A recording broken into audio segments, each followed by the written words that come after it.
Cuando pensamos en la época de oro del cine mexicano, nuestra mente viaja inmediatamente a un mundo de perfección en blanco y negro.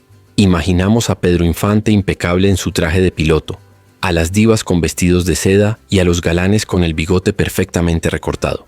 Todo parece oler a lavanda y perfume caro.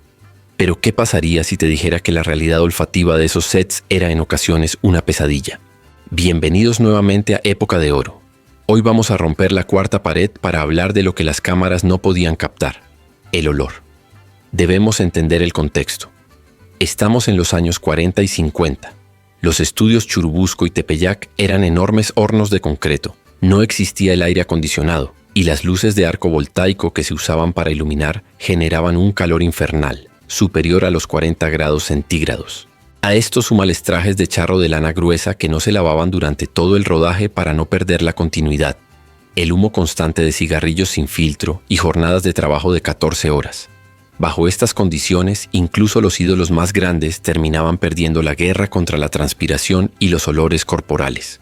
Hoy, basándonos en anécdotas de la industria y reconstruyendo el contexto histórico de aquellos rodajes, te revelamos a 7 grandes figuras cuyo aroma en el set dio mucho de qué hablar. Pero antes de destapar estos frascos de realidad, queremos leerte. ¿Desde qué ciudad nos estás acompañando hoy?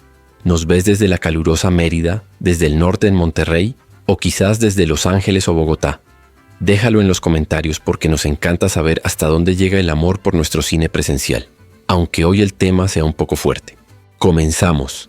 Abrimos nuestra lista de forma aleatoria con uno de los comediantes más queridos y simpáticos de la industria, Fernando Soto, cariñosamente apodado Mantequilla. Hijo del gran cómico Roberto Soto, Fernando heredó el talento, la carisma y, según cuentan las lenguas de los vestuaristas veteranos, un metabolismo que trabajaba a marchas forzadas.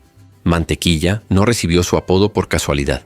Dicen que refería a su naturaleza resbaladiza para la comedia, pero en el set el apodo cobraba un sentido literal. Fernando era un hombre de buen comer y de sudar copiosamente.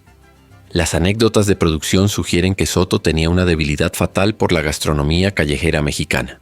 Era común verlo llegar al set después de haber desayunado generosas porciones de guisados condimentados con cebolla y ajo, aromas que su cuerpo procesaba y expulsaba a través de los poros en cuanto las luces del estudio se encendían. Imagina las escenas de comedia física. Mantequilla, con su complexión robusta, corriendo de un lado a otro bajo reflectores de 1000 vatios. El equipo de maquillaje tenía una batalla constante. No solo debían retocar el brillo de su rostro cada 5 minutos, sino que el vestuario sufría estragos. Las camisas de sus personajes a menudo terminaban empapadas antes del mediodía.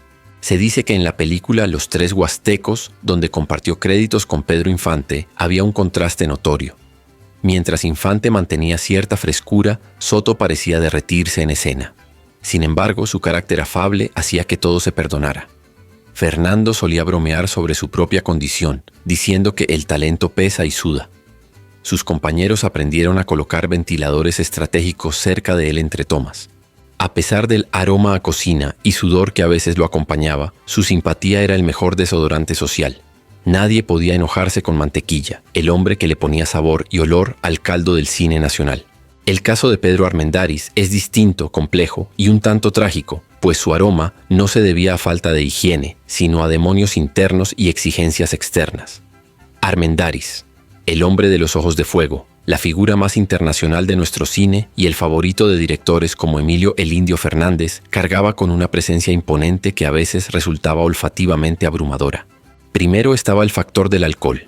Es un secreto a voces que Pedro luchaba contra un temperamento volcánico que a menudo calmaba con tragos fuertes. En rodajes exigentes, el olor a alcohol procesado emanaba de él, mezclándose con tabaco negro, creando una atmósfera densa a su alrededor. Actrices que trabajaron con él, aunque siempre resaltaron su caballerosidad y profesionalismo al actuar, comentaban off the record que las escenas de besos requerían de mucha concentración para ignorar el aliento a resaca. Pero había otro factor: las locaciones. Armendáriz era el actor predilecto para películas rurales y de revolución. Filmaron en las selvas de Veracruz, en los desiertos ardientes y bajo el sol plomizo. En cintas como La Perla, el calor y la humedad eran tan extremos que la ropa se pudría literalmente sobre los cuerpos de los actores. Pedro, entregado al método vivencial, a menudo se negaba a romper el personaje y refrescarse demasiado. creyendo que el sudor rancio le daba veracidad a su interpretación de pescador desesperado o revolucionario aguerrido. El aroma de Armendáriz era el aroma de la intensidad pura: pólvora, tierra, sudor antiguo y licor. No era un olor agradable para un salón de baile, pero para la cámara, ese hedor a realidad se traducía en una potencia visual inigualable. John Ford lo adoraba precisamente por esa rudeza elemental. Pedro no olía a flores, olía a conflicto. Y eso, amigos de Época de Oro, es lo que lo hizo inmortal en la pantalla grande. Si hablamos de energía cinética, nadie supera a Adalberto Martínez Resortes. Su estilo de baile no era elegante ni contenido. Era una explosión atómica de movimientos desenfrenados. Y como dicta la física básica, toda esa energía generaba calor, mucho calor. Resortes venía del ambiente de las carpas, del teatro popular y del barrio. Su personaje representaba al pueblo trabajador y festivo. En el set, Adalberto se negaba a marcar los pasos en los ensayos. Él bailaba al 100% en cada prueba, en cada toma y en cada repetición. Para cuando el director gritaba «acción» para la toma final, Resortes ya llevaba horas sudando la gota gorda. El problema radicaba en el vestuario de la época. Los materiales sintéticos modernos que absorben la humedad no existían. Resortes bailaba enfundado en trajes de pachuco de telas pesadas, gabardinas o sacos, que tras una hora de baile frenético se convertían en esponjas humanas. Se cuenta en los pasillos de los estudios que al terminar sus números musicales, el actor tenía que ser literalmente exprimido y secado con toallas industriales antes de que pudiera acercarse a sus coprotagonistas para las escenas de diálogo. Además, Adalberto era un hombre sencillo que desconfiaba de los perfumes sofisticados, prefiriendo el olor limpio del jabón de lavandería, el cual, lamentablemente, no duraba mucho bajo la intensidad de su actividad física. Sin embargo, este olor a esfuerzo físico puro era parte de su encanto. No era un olor a suciedad, sino a trabajo duro. Sus compañeras de baile tenían que ser tan ágiles como él, no solo para seguirle el paso, sino para esquivar las gotas de sudor que salían disparadas como proyectiles cuando él giraba. Resortes dejó el alma y varios litros de agua corporal en cada escenario que pisó, recordándonos que el baile en el cine de oro era un deporte de alto rendimiento y alto impacto olfativo. Manuel Medel es quizá uno de los actores más infravalorados de nuestra historia, a menudo opacado por su asociación inicial con Cantinflas. Pero Medel era un actor de carácter, profundo y camaleónico. Su papel más icónico, La vida inútil de Pito Pérez, nos da una pista sobre por qué está en esta lista. Medel era un actor del método antes de que el término se pusiera de moda en México.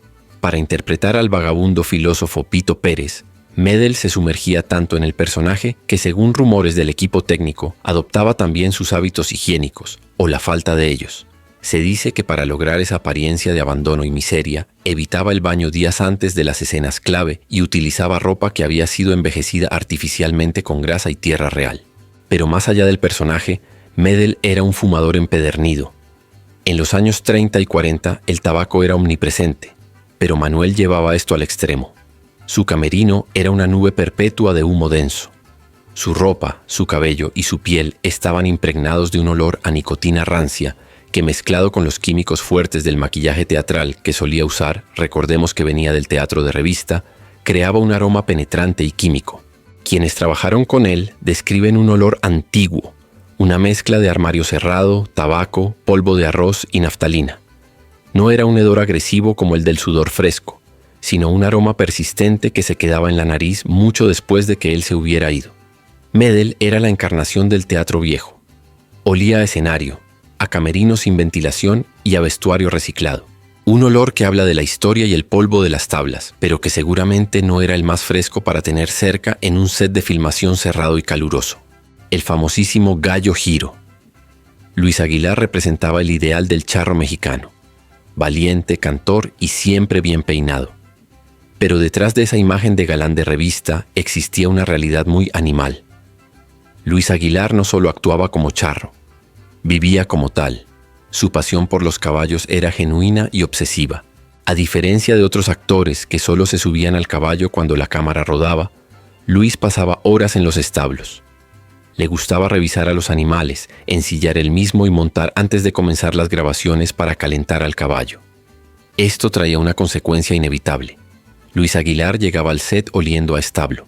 El olor a caballo es fuerte, almizclado y penetrante. Se impregna en la piel y en la ropa, especialmente en los pantalones de charro de gamuza o lana que Luis usaba, combinado con el sol abrasador de las locaciones en ranchos reales. El gallo giro emanaba una fragancia extremadamente rústica. Para las escenas románticas, donde debía abrazar tiernamente a la protagonista mientras le cantaba al oído, la situación se volvía complicada. Cuentan que en producciones como Juana Gallo, el equipo de vestuario intentaba rociar agua de colonia sobre sus trajes, pero el resultado era una mezcla extraña de lavanda y equino que resultaba aún más mareadora. Sin embargo, Luis defendía su aroma a capa y espada. Para él, un hombre que olía a jabón y flores no era un hombre de campo legítimo. El público quiere ver a un charro de verdad, no a un muñeco de pastel, solía decir para justificar su negativa a bañarse inmediatamente después de montar. Sus coprotagonistas femeninas tuvieron que desarrollar una gran tolerancia y profesionalismo.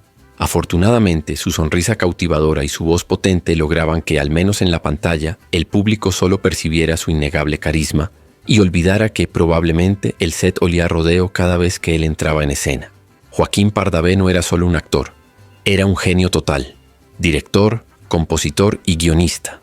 Su mente nunca descansaba, y al parecer, su cuerpo tampoco. Pardavé padecía de hipertensión y tenía una complexión gruesa, lo que lo hacía propenso a sudar con el mínimo esfuerzo. Pero su problema aromático tenía una raíz más peculiar: su obsesión por la automedicación y los remedios caseros. Pardavé era un hipocondríaco conocido. Siempre temía enfermarse, lo que habría detenido las producciones que él mismo dirigía. Para protegerse, recurría a antiguos remedios de botica, ungüentos de eucalipto, pomadas con bases de azufre para la piel y, según cuentan las leyendas urbanas del cine, ingería grandes cantidades de ajo y cebolla cruda para fortalecer el sistema inmunológico y la voz. Imaginen la combinación bajo el calor de las luces. Un hombre corpulento y nervioso corriendo de la silla de dirección al escenario para actuar, cubierto de pomadas medicinales y transpirando olores a condimentos fuertes. El aroma de Pardavé era, dicen, picante. Era una presencia olfativa que llenaba la habitación. Además, como director, Joaquín tenía la costumbre de invadir el espacio personal de sus actores para dar indicaciones precisas, susurrando al oído o corrigiendo posturas con sus manos. Actores jóvenes relataban con nerviosismo cómo tenían que aguantar la respiración mientras el maestro Pardavé les explicaba una escena, rodeados por su nube de remedios herbales y transpiración nerviosa. Pese a esto, el respeto que imponía era absoluto. Nadie se atrevía a decirle al maestro que quizás debía reducir su consumo de ajo antes de una escena de amor. Su legado cinematográfico es de una elegancia y ternura inmensas, como en El Baisano Jalil, o ¡ay, qué tiempos, señor Don Simón!, probando que el genio artístico está por encima de cualquier peculiaridad aromática. Pardavé nos dejó joyas del cine, y su aroma, afortunadamente, se quedó en los estudios de aquellos años. Cerramos con el ídolo de Guamúchil, el inmortal Pedro Infante. Puede parecer una herejía incluir al hombre perfecto en esta lista, pero Pedro tenía una pasión que a menudo interfería con su pulcritud: la mecánica y los motores. A diferencia de otros divos que pasaban el tiempo libre en sus camerinos mirándose al espejo, Pedro no podía estarse quieto. Si había un coche descompuesto en el set, él se metía debajo. Si tenía que llegar en su motocicleta Harley Davidson, llegaba cubierto del polvo del camino. Y por supuesto, su amor por los aviones. Pedro pasaba sus mañanas en los hangares, revisando motores, tocando aceite, gasolina y grasa. El problema es que esos materiales industriales tienen olores muy difíciles de eliminar. Por más que Pedro se lavara las manos en los baños improvisados de los estudios Tepeyac, el olor a grasa de motor y gasolina de alto octanaje quedaba impregnado en sus huellas dactilares y en sus poros. A esto sumémosle que Pedro era un fanático del ejercicio físico mucho antes de que fuera moda. Levantaba pesas y corría, llegando al set ya con el cuerpo caliente. Actrices como Blanca Estela Pavón o Silvia Pinal comentaron con mucho cariño que Pedro olía a taller mecánico y hombría. No era un olor sucio de descuido, sino un olor químico, de fierros y aceite. En escenas íntimas, sus manos, aunque limpias a la vista, conservaban ese rastro de su última reparación mecánica. Durante la filmación de A Toda Máquina, el olor era parte del guión, pero en dramas de época o comedias románticas, resultaba curioso tener a un galán que olía como si acabara de cambiarle el aceite a un camión. Sin embargo, para el pueblo de México, esto no hacía más que aumentar su leyenda. Pedro no olía a perfumes franceses inalcanzables. Olía a trabajo, a máquinas, a progreso y a esfuerzo. Olía a lo mismo que olían los trabajadores que pagaban su boleto para verlo. Quizás por eso, con grasa y todo, Pedro Infante sigue siendo el más querido de todos. Y ahí lo tienen, amigos de Época de Oro. 7 leyendas inmortales, 7 historias humanas que nos recuerdan que, detrás de la magia del celuloide, había personas de carne y hueso lidiando con el calor, los nervios, las pasiones y las limitaciones de una época donde el desodorante y el aire acondicionado eran lujos raros. Es fundamental recalcar que estas anécdotas no buscan manchar la memoria de estos gigantes. Al contrario, los humanizan. Nos hacen valorar aún más su trabajo. Imaginen tener que interpretar una escena dramática, llorar con sentimiento o hacer reír a carcajadas mientras te estás asando de calor dentro de un traje de lana y tu compañero de escena huele a establo o a gasolina. Eso, señoras y señores, requiere un profesionalismo de acero que hoy en día difícilmente vemos. El cine de oro fue construido con talento, sí, pero también con mucho sudor y esfuerzo físico real. Esos olores que hoy describimos son, en realidad, el aroma del trabajo duro que construyó la industria cultural más importante de habla hispana. Si te ha gustado este viaje sensorial al pasado, no olvides suscribirte al canal. Estamos preparando más contenido exclusivo que te llevará detrás de cámaras de tus películas favoritas. Dale like a este video si crees que Pedro Infante se veía guapo, incluso con grasa de motor, y comparte este video con tu familia. Y antes de irnos queremos preguntarte, ¿de qué otro actor o actriz del cine de oro has escuchado rumores extraños o curiosos? Tal vez de María Félix o de Tintán. Escríbelo en los comentarios porque estamos investigando para la segunda parte de esta serie. Gracias por mantener viva la memoria de nuestro cine. Esto fue Época de Oro. Hasta la próxima.